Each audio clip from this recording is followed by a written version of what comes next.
Hello and welcome to this B2 Post-Intermediate Lesson 4 with me, Kate. Today we're going to be looking at everyday activities.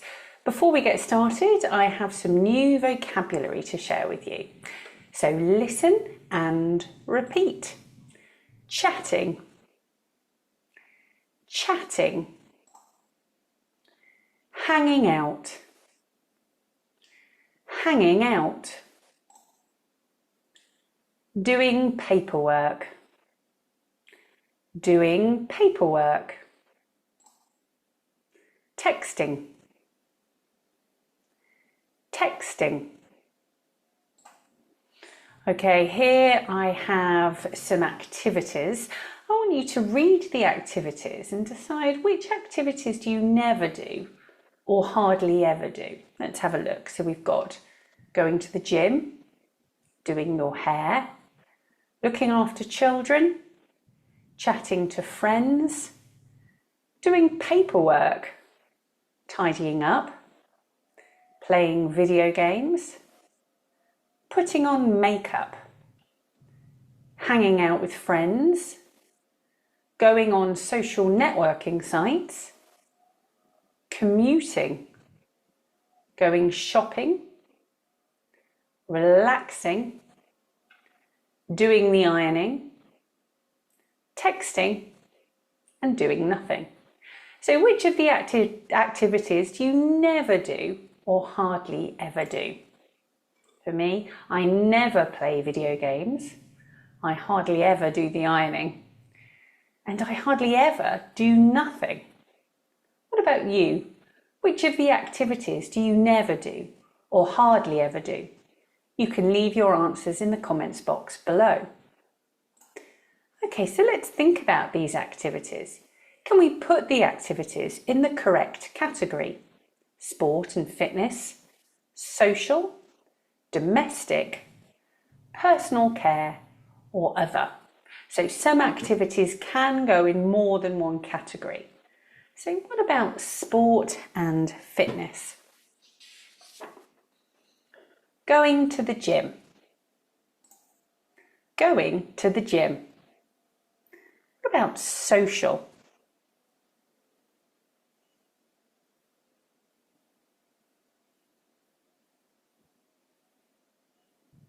So I have got chatting to friends, hanging out with friends, going on social networking sites, going shopping, relaxing, texting, chatting to friends, hanging out with friends, going on social networking sites, going shopping for clothes and things like that, relaxing, or texting. What about those activities that we would classify as domestic? So I've got looking after children, doing paperwork, tidying up, going shopping, relaxing, doing the ironing, looking after children, doing paperwork, tidying up, going shopping for food, groceries, relaxing, doing the ironing. What about activities that you would classify as personal care?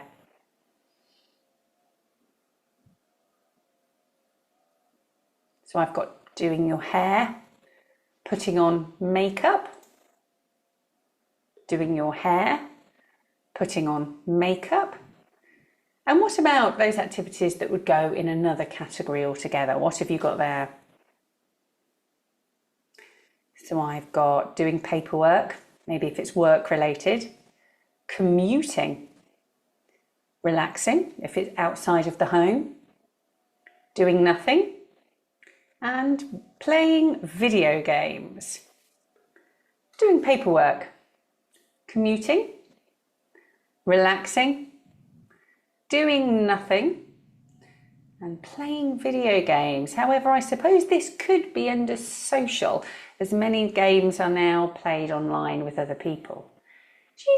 can you think of any more activities that you could add to each category? For example, going for a run, having a shower. If you can think of any more activities, please put them in the comments box below to share with each other. Fantastic. So let's have a look at some of the phrases that we might use with activities. I've got some positive phrases here. I really love is very important to me. I spend a lot of time. I'm quite good at. I'm really into. And we have some negative phrases. B, I don't spend much time. I'm not very good at. I'm not very interested in. I can't stand and isn't very important to me. So first of all, can we match the phrases in A with their opposites in B? If you need to take a minute, please pause the video and then restart it when you're ready. So what's the opposite of I really love? I can't stand. Next one. Is very important to me? Isn't very important to me. I spend a lot of time. I don't spend much time. I'm quite good at. I'm not very good at. I'm really into. I'm not very interested in. Okay, well done. Which verb form is used in all of these phrases? We use the present simple in all of these phrases because we're talking about habits and things in general, as well as using some state verbs. So we use the present simple. Okay, so now we've got our phrases and our activities. Can you make some true sentences for you about these activities? And again, put them in the comments box below. I'll go first. I really love chatting to friends. I'm not very interested in going shopping. I can't stand commuting.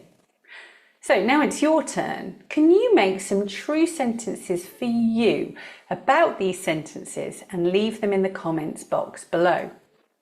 Thanks very much for watching. Please don't forget to subscribe and show your support.